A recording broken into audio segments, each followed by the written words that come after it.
Assalamualaikum warahmatullahi wabarakatuh. Perkenalkan, nama saya Melani Sukma Putri dengan NIM 210106069. Video ini dibuat untuk memenuhi tugas akhir semester saya pada mata kuliah etnofarmakologi dengan dosen pengampu Ibu Apoteker Ardila, Magister Sarjana Farmasi.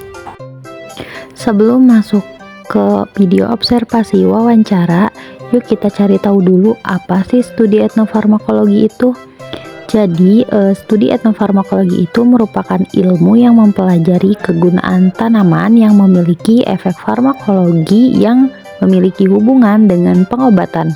Nah, berikut tanaman yang memiliki efek farmakologi pada hasil wawancara responden yang terdiri dari tanaman berikut. Assalamualaikum warahmatullahi wabarakatuh. Itu pertanyaan yang pertama, tahu nggak jenis tumbuhan tanaman di sekitar yang bisa dipakai untuk pengobatan? Tahu. Tanaman apa aja? Kunyit, daun sirsak, sama binahong. Memiliki nama latin Curcuma domestica Val atau dengan nama lokal yang biasa dikenal sebagai tanaman kunyit. Berikut famili dan spesiesnya. Manfaat dari tanaman kunyit dapat merendahkan nyeri haid dan mengatasi MAH. Bagian yang digunakan biasanya rimpangnya. Cara pemanfaatannya, membersihkan rimpang yang sudah dipotong, kemudian merebusnya dengan 3 gelas air hingga mendidih, kemudian tiriskan. Setelah air rebusan dingin, dapat dibagi menjadi 3 gelas untuk diminum 3 kali sehari. Berikut kajian farmakologi dari kunyit. Kunyit memiliki kandungan kurkumin, resin, oleoresin, demotoksikurkumin, dan bridesmetoksikurkumin.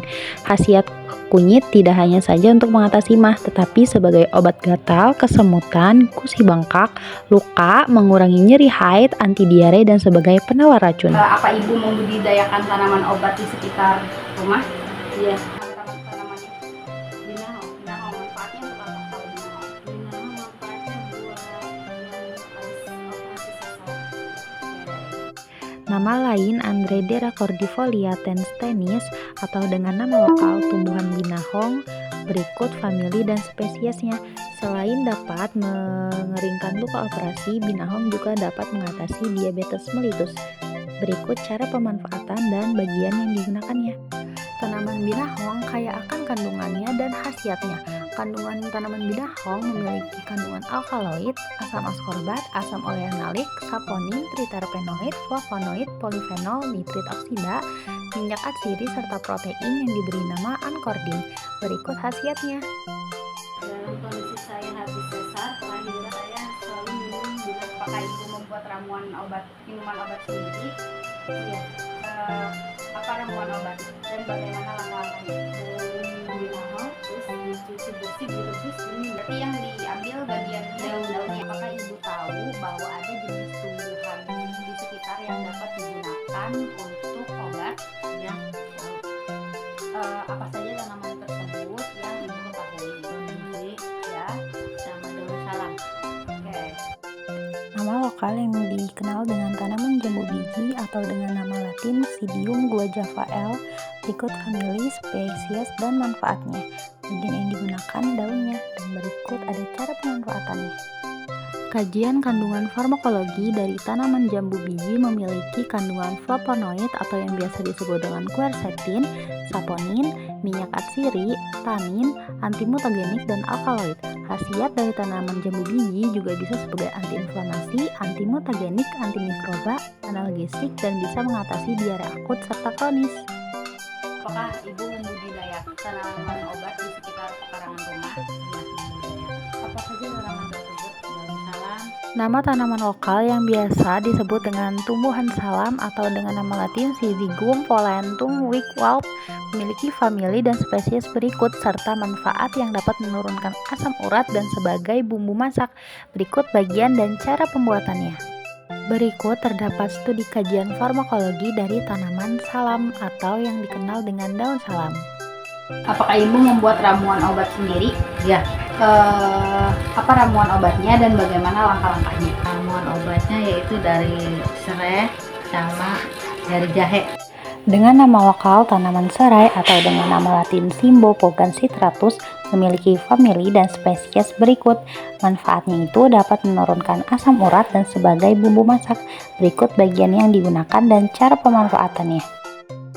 Adapun kajian studi farmakologi dari kandungan tanaman serai yang memiliki minyak asiri, tanin, flavonoid, fenol, karbohidrat, dan minyak esensial. Digunakan sebagai bumbu masak, tanaman serai juga dapat menurunkan asam urat dan mengobati radang tenggorokan serta radang lambung. Tumbuhan obat yang selanjutnya yang biasa dikenal dengan nama lokal tanaman jahe atau nama latin Zingiber officinale Ross. Berikut famili serta spesiesnya.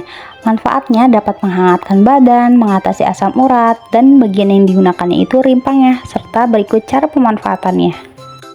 Berikut ini terdapat kajian studi farmakologi dari tanaman jahe.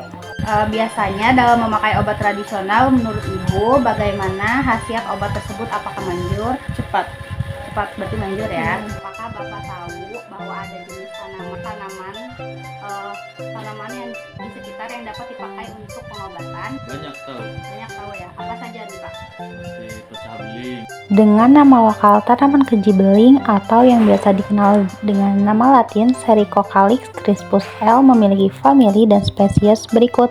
Manfaatnya dapat mengatasi wasir dan batu ginjal serta bagian yang digunakannya yaitu daunnya, dan berikut cara pemanfaatannya.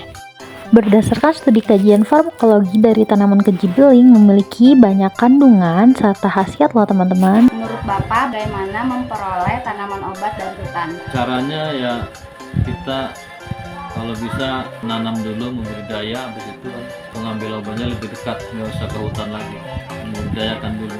Oke, pertanyaan yang pertama, Ibu tahu nggak ada jenis tanaman obat di sekitar yang dipakai untuk pengobatan? Daun sirsak, daun Bawang, Nah, selanjutnya ada tanaman sirsak. Selain buahnya yang dapat dimakan, tanaman sirsak atau dengan nama latin Annona muricata L memiliki famili dan spesies berikut. Nah, bagian yang digunakan sebagai pengobatan itu ada daunnya, berikut manfaat dan cara pembuatannya. Berikut kajian studi farmakologi dari kandungan dan khasiat tanaman daun sirsak yang akan kaya kandungan dan khasiatnya. Tanaman obat selanjutnya ada daun bawang atau yang dikenal dengan nama latin Allium fistulosum. Berikut famili dan spesiesnya. Manfaatnya dapat meredakan peradangan dan bagian yang digunakan yaitu daun serta tangkainya. Nah, berikut cara pemanfaatannya. Berdasarkan kajian studi farmakologi dari tanaman daun bawang, selain dapat digunakan sebagai pengobatan, daun bawang juga dapat digunakan sebagai antiseptik. apakah Ibu pernah menggunakan tanaman obat untuk pengobatan dan memelihara kesehatan? Nggak pernah. Apakah Ibu pernah menggunakan tanaman obat untuk pengobatan dan memelihara kesehatan? Jahe. Apakah Bapak membuat ramuan obat sendiri? Iya, sendiri. Gimana Pak langkah-langkah pembuatan dan bagian apa yang diambil? Pertama daun cuci bersih, terus direbus 3 gelas air sampai jadi 1 gelas air. Berarti yang diambil itu bagian daunnya ya? Iya, Apakah Bapak membudidayakan tanaman obat di sekitar rumah? daun sembung. Tanaman obat yang terakhir ada tanaman sembung atau dengan nama latin Blumea balsamifera. Berikut famili dan spesiesnya. Manfaatnya dapat mengobati demam, meredakan pilek dan panas dalam. Bagian yang digunakan daunnya, dan berikut cara pemanfaatannya. Daun sembung mengandung metabolit sekunder berupa alkaloid, flavonoid, tanin, terpenoid, dan steroid. Kandungan senyawa kimia dari daun sembung memiliki mekanisme kerja dalam menghambat pertumbuhan bakteri. Berikut khasiat yang lainnya.